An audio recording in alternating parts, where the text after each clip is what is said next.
Hello student, আজকে একাদশ শ্রেণীর ছাত্রছাত্রীদের জন্য পল সায়েন্সের দ্বিতীয় অধ্যায় সেমিস্টার 1 যেটা আছে আর কি, রাষ্ট্র, সংঘ, বৈশিষ্ট্য, উৎপত্তি, তোমাদের দ্বিতীয় অধ্যায় যেটা আছে সেটা নিয়ে আজকে একটু আলোচনা করব।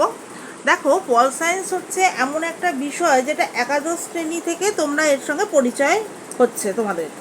এর আগে কিন্তু ক্লাস 10 অবধি তোমাদের পরিচিতি ঘটেনি এই বিষয়টার সাথে। তো এই বিষয়টা মানেই একটু হায়ার লেভেলের পড়াশুনো। তো তোমরা এখন বড় হয়ে গেছো, এবার আরও এগিয়ে যেতে হবে সামনে কলেজে। যখন তোমরা কলেজে যাবে তখন তোমরা যে যে স্ট্রিম নিয়েই পড়ো না কেন, তোমাদের সি ভ্যাক বলে একটা টপিক আছে, বিষয় আছে, ওটা পড়তে হবে, কমন ভ্যালু অ্যাডেড কোর্স। তো সেখানে পার্ট 1-এ এনভিএস থাকে আর পার্ট 2-তে থাকে কনস্টিটিউশন। তো সেটাও পল সায়েন্স, মানে এই রকমই কি বলবো, সংবিধান ভিত্তিক বা এরকম রাষ্ট্রবিজ্ঞানেরই বিষয়। তো আর মাধ্যমিকে যা হয়েছে হয়েছে, উচ্চ মাধ্যমিকে ভালো নাম্বার রাখতে হবে, নইলে বাবু তোমরা নিজেদের পছন্দ মতো কলেজে চান্স পাবে না। তো সেই জন্য ক্লাস 11টা যতই এমসিকিউ হোক সিনসিয়ারলি পড়াশুনো করতে হবে। তো যাই হোক, আজকে আমরা যে বিষয়টা নিয়ে কথা বলবো সেই বিষয়টা হচ্ছে রাষ্ট্রের উৎপত্তি কী করে হলো। যেমন প্রাচীনকালে যদি প্রশ্ন আসে দুটো রাষ্ট্রের নাম, নগরাষ্ট্রের নাম লেখো, বা ওএমআরে দেওয়া আছে, তোমাদের দাগাতে হবে, গোল করতে হবে। এই যে ওএমআর শিট দেখছো, এরকম আমাদের এখানে এইরকমভাবে এক্সাম নেওয়া হয়।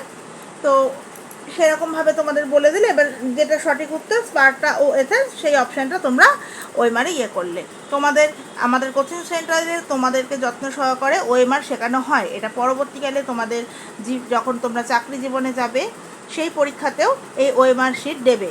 তো এই হচ্ছে তোমাদের শুরুয়াত, এখান থেকেই শিখতে হবে সামনে এগিয়ে যাওয়ার জন্য। তো এমসিকিউ প্যাটার্নে তোমাদের থরলি পড়তে হয় না, কিন্তু টেক্সটটা ভালো করে পড়তে হয়। কেন কি, বিষয়টা সম্পর্কে যদি তোমরা অবগত না হও তাহলে বাবু তোমরা তো এমসিকিউ নামাতে পারবে না। যতই শর্ট প্রশ্ন করো যে গোল পাকিয়ে আসবো, হয়ে যাবে, কিন্তু ব্যাপারটা অতটা সোজা নয়। যেমন আগেকার দিনে সুদূর অতীতে কী ভাবা হতো যে সরকার আর রাষ্ট্র সমর্থক, কিন্তু সমর্থক হলেও একটা সূক্ষ্ম পার্থক্য আছে। সেটা আকৃতিগত বলো, সদস্য সংখ্যা বলো, প্রকৃতি বলো, এরকম বিভিন্ন রকম পার্থক্য আছে। তো এইগুলো একটু থরলি জানতে হবে, সেখান থেকে শর্ট প্রশ্ন এলে যাতে তোমরা ঠিকঠাক হিট করে আসতে পারো।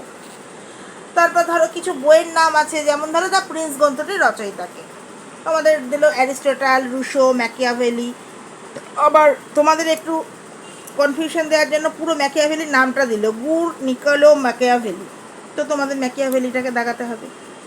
তারপর যেমন ধরো বললো সিভিটাস শব্দটির অর্থ কী, এটা কিছুই না, এটা রোমান দার্শনিকগণ রাষ্ট্র অর্থে ব্যবহার করত। তাহলে থরলি জানতে হবে ব্যাপারগুলো, ঠিক ঠিক প্রশ্নগুলোর উত্তর জানতে হবে। হাতে খুব কম সময়, তাই জন্য এরকম আরও ভিডিও পাওয়ার জন্য তোমরা এই চ্যানেলটিকে সাবস্ক্রাইব করে রাখো, লাইক করে রাখো, বন্ধুদের মধ্যে প্রচুর প্রচুর প্রচুর পরিমাণে শেয়ার করো। আর তারপরে যদি মনে হয় যে উত্তরণ কোচিং সেন্টারের সদস্য হবে, তোমরা আমাদের পরিবারে এসে যোগদান করতে ইচ্ছুক, তাহলে এই নাম্বারে কন্ট্যাক্ট করে নিও। সময় খুবই কম, ঠিক আছে? তাহলে থ্যাংক ইউ।